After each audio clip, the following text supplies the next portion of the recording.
Number 10, and this one is so simple, and I bet you already have it laying at your house. Bet you don't even have to buy this. It's so simple. And I haven't heard almost anyone talk about this item for turkey hunting. And that is, what is the 10 essential pieces of gear for turkey hunting? Now, some of these pieces are more essential than others, and I'll kind of point that out as I go through, but these are the 10 items I think that are really great to have for turkey hunting. And the first one, and the number one thing I think we can all agree on, is you're gonna need some kind of calls. Now, calls really vary based off of if you wanna have a diaphragm call, do you wanna have a slate call, do you wanna have a box call? There's a large variety of calls out there and a huge difference in price. Honestly, it's based on your skill level and what you're comfortable with. I personally like a slate call. It's not the easiest and it has medium amount of volume, but it's not as quiet and it doesn't take as much skill, and I can usually produce the same sound over and over again in a very consistent manner. I really like slate calls. Box calls, they're simple, but they are very effective. I know some people feel like, oh, I don't need to use that anymore. That's kind of for beginners. Box calls are fantastic. Now, diaphragm calls, huge benefit here is hands-free. You can stay in your mouth, super portable, easy to have, harder to master, but if you do get really good with the diaphragm call, that's awesome. That's a huge plus. I think that it makes you a more versatile hunter and it allows you to have a bigger assortment of different kind of calls to use depending on weather, for instance, or whatever kind of situation you're in. You want to run and gun a little bit more. It's nice to have your hands free and just have a diaphragm call in. Calls, obviously really big. I'll add on to that shock calls.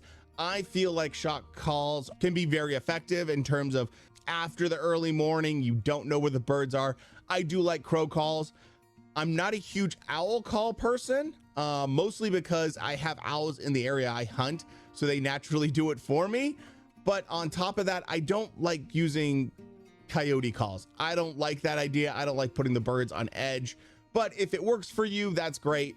I'm more of a crow call kind of guy. That's always worked. Now, I have seen that it's not as effective out west when I would hunt turkeys as when I would hunt in the east. And that's due to a lot of the birds in my area didn't hear a ton of crows as so much as ravens, which is a very different tone, different sound. And they didn't really get as fired up or respond as much to crow calls as they did raven calls. Number 2, pretty obvious, but you're gonna need head to toe camo. And my personal opinion is I think you need some kind of face mask or face covering. I am not a huge fan of painting my face. If you like painting your face, more power to you. Do it up. That's great. You know, if it gets you amped up, it's kind of a ritualistic thing where you like to, you know, paint your face, go for it. I'm not a huge fan of it. I'd rather just have a face covering. And part of that is a lot of times I would turkey hunt and then go to work. So it just made it a lot easier just to have a face covering than to paint my face. But I do think camo head to toe is obvious, but a face covering, even a cheap bandana that you can wrap around your face, huge difference. It makes me more confident, and I just like knowing that I have less visibility. There's less of me that sticks out to turkeys, especially after we just talked about how great their eyesight is. So for me, I would say a face covering is pretty essential. Number 3, decoys. Now, decoys, there's a large range of what you can buy in terms of, especially for price, materials, everything else. I am a fan of the soft foam cheap decoys. Why? Because they roll up, they're crazy light, and I can fit them in my bag and I can carry them in, and I don't have to have some big bulky kind of decoys. Now, if you're hunting on private land, I get it, man. Use the best quality decoys that you can. That's awesome. I think that's, you know, definitely can't hurt you. If not, it'll help you, but I'm just a fan of the foam simple ones because I hunt on public land. And if you're ever worried about, like, does my decoy look good enough, yada yada yada, there's tons of videos out there of turkeys running in on just like black trash bags. You know, like, it's, I think sometimes we get so amped up when we think about turkey hunting and trying to fool the birds. I've seen people use like inflatable pool toys that are birds and stuff like that as like decoys.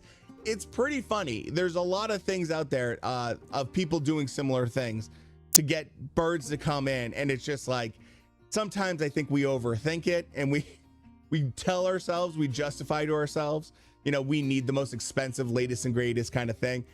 I like to keep it simple, and I would say, you know what, if you're on public land especially, never hurts to have something that's easy to pack in and pack out. Number 4, ammo, and I also included this as a ammo, choke, and gun because I put it all together, right? It's a whole package, obviously. First of all, when it comes to shotguns, shoot whatever you got, right? I shoot 20 gauge, I'll shoot a 12 gauge, whatever you have. Doesn't matter, especially if you're going to be shooting birds fairly close. They don't notice the difference, and you'll do just fine. When it comes to ammo, I do like using tungsten personally. Part of that is some of the areas I have hunted, they don't want any lead shot. So I switched over to tungsten for that purpose, and I've had success with it. Now, in terms of should you use a 4, should you use 5, 6, all that kind of stuff, I like a blend. A blend is always good. I don't go too crazy. Some people spend a lot of money on turkey ammo. Some people go for something that's more affordable. It's more important that you pattern it and you understand what it does in your gun. I think that's the number one thing. If it doesn't shoot well, if it doesn't pattern well, it doesn't matter how expensive or affordable the ammo is, right? It's more important that you figure that out and try out a few different things. Now, when it comes to a choke, do you need a choke? I think it's nice. Do you need a turkey specific choke though? Like full choke, gotta have it? Not really. I killed plenty of birds without a full, like, dedicated turkey choke myself.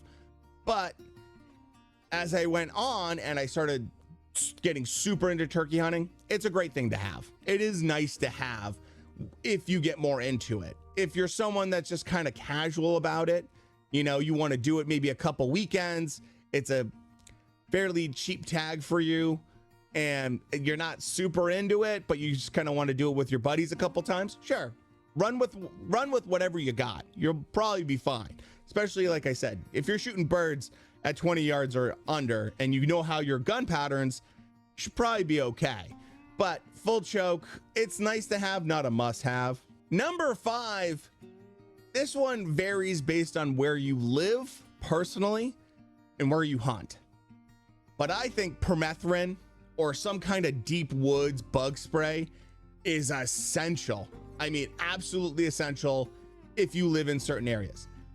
I've turkey hunted in Maine, and let me tell you, it was a nightmare. I had my permethrin sprayed down my clothes.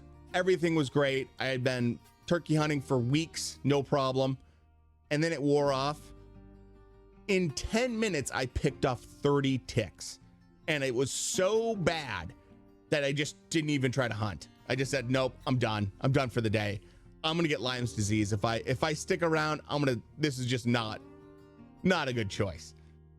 So at least having some kind of like deep woods bug spray, something to keep the ticks off of you. I also found here in Minnesota, beginning of the season, not so much of a problem. By the end of the season, huge problem. Now, when I was out in the Washington area and I was in central Washington, I didn't even have to think about ticks. I just never, maybe it was just the area I was. It was very dry. Never even had to think about it. Never had to worry about it. I had one tick on me one time, the entire time. And I did a ton of turkey hunting. For a lot of people in a good chunk of the country, this is pretty much a must have. Number 6, Thermacell. I love Thermacell. I love this thing. It's so simple. It's not that expensive, and the benefits are huge. I like to hunt near water sources, whether it be creeks or just some areas I know where the snow's gonna melt and create some water sources that oftentimes I find turkeys like. And that also means I have to deal with mosquitoes. There's nothing worse than sitting there trying to be still. You have a bird that you're working and you have mosquitoes landing on the underside of your hat or on your face. it's just miserable. I hate it. So I love Thermacell. Obviously, if you're moving around a lot, if you're walking around a lot, you're running and gunning, not going to be super effective. But for when you're sitting and you're going to do longer sits, it's really nice to have. And like I said, they're not crazy expensive. So I really enjoy them. Number 7 is a seat or some kind of butt pad, something to get you off the ground and make your hunt that much more comfortable. When I first started, I didn't use anything. I just leaned up against a tree, and I learned very quickly, this is not the way. This is not what I want to do for hours on end. So I got a nice seat that is very easy. It was very affordable. It's easy to pack in. And I know a lot of other people use some kind of seat, but at least a very simple butt pad, something, especially if it rains and stuff like that. I notice I don't get as cold if I'm sitting on wet ground. Even if I have rain gear on, it's just nice to have something to keep me off the ground, and it makes my hunt way more enjoyable. Number 8, I have a blind. Now, hear me out on this one, because some people are gonna be like, oh man, I don't want to. Blinds can be expensive. The pop-up blinds, you know, they're really nice. And yes, I understand that. And yeah, there's a huge array of pop-up blinds and different kind of blinds you can have. Or you're gonna say, man, I don't want to set that up. I like to hunt public land. I hear you on that. And it is nice to have that, especially on like a rainy day or something, like just have a blind to sit in. But I'm not even talking about that. I'm talking about like a simple rollout blind. These are, I mean, they're like 25 bucks or less. You can fit 2 guys behind them. They're crazy lightweight. They set up in minutes. And to me, it's essential. It's an essential that I always bring into the turkey woods. I have had moments where I'm like, you know what? This bird's over here. They're kind of being stubborn. I'm going to try to make a move. I'm going to leave my backpack and leave my gear here and see if I can go after that bird. And it's worked for me. And I've done that and just kind of left it sitting there with everything. But most of the time, if I want to like move around, I want to change where my location is. It's so fast and easy with these rollout blinds that I don't have a problem with it. It's so nice. And I've had moments where I've heard birds and I'm trying to work them and I can tell they're coming in. And I have to set up pretty quick, especially with one person. If I have to, they can roll out pretty darn quick. You don't have to completely cover yourself. Just get something in front of you. It makes a world of difference, especially for when you are working a bird, it's going well, they're coming in, and now you have to lift your shotgun. Maybe you're not super skilled with the diaphragm call, so you want to use your hands a little bit more, like for a slate call or a box call. It's nice to have that in front of you. It just makes you feel a little bit more comfortable, and it does hide that movement. Regardless, if you do see a bird coming in, basically there's not a lot of talking you need to do, but for lifting that shotgun, it's super nice to have that set up. And like I said, I fit 2 guys behind it and fit pretty comfortably. I really like them for the price, the weight, to, you know, the cover, to how convenient they are for the price. To me, it's almost a no-brainer. I love using a simple rollout blind. Number 9, a turkey vest. I don't personally run a turkey vest, mostly because I don't feel the need for one. They can be a little bit pricey, you know, depends on what you're looking at. I mean, if you're gonna go with, you know, the Sitka Alpine concealment series with the Equinox turkey vest kind of situation, and you want to spend that money, if you're that into turkey hunting, go for it. But for me, I don't run a turkey vest. I have a waterfowl vest that I can run sometimes if I really want to. Most of the time, I just run a backpack. So instead of a turkey vest, I'm going to say backpack, having something that you can put all your stuff in. I get the convenience of a turkey vest. I understand a lot of the benefits of it. For me, I just like running a backpack, and that way I can even put a little bit more in there. It's easier, especially if I'm going to, say, hike pretty far in. I can put some of my jacket or something like that so I don't get all hot and sweaty, store it in my bag, take it out so that I'm not cold when I'm sitting there. I just feel like a backpack gives me more options, But turkey vests, if you want to invest in one, or at least a backpack, I combine them together for number 9. Number 10, and this one is so simple, and I bet you already have it laying at your house. Bet you don't even have to buy this. It's so simple. And I haven't heard almost anyone talk about this item for turkey hunting, and that is a shoulder strap. Now, what do I mean by a shoulder strap? This is the kind of strap that you can have, say, on a gym bag, right?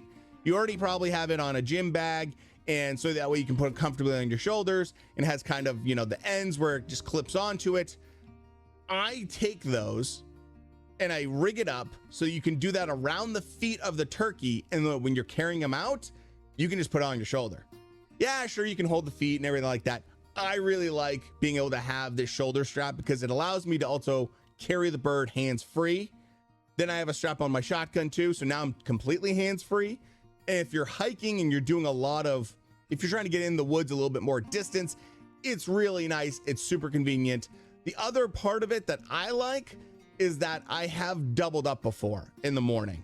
I shot 2 birds early morning, and now I was able to carry both birds very easily with this strap. For me, it's just something that you probably have laying around, so it takes up no space. It doesn't cost you anything. Why not just take it off your gym bag and just throw it in your bag for turkey hunting? I love it. I think it's super, super useful. And I mean, you could use it for other things. If you want to hang your bag, or if you wanted to hang your calls, you can do a couple different things with this. And I really like it. So for me, number 10, it's a simple item, but it's something that you probably have and you can just quickly throw in your bag, and it gives you some new versatility to how you carry your bird or other things. All right, so that's the 10 gear items I recommend for turkey hunting. So with that, that's the end of the podcast. Hopefully you enjoyed this. Got a few new tips, maybe heard some new interesting information, and maybe you found a few new pieces of gear that you want to add into your bag or with you when you go out in the woods. So with that said, best of luck to all the hunters out there come turkey season, and shoot straight and knock something down.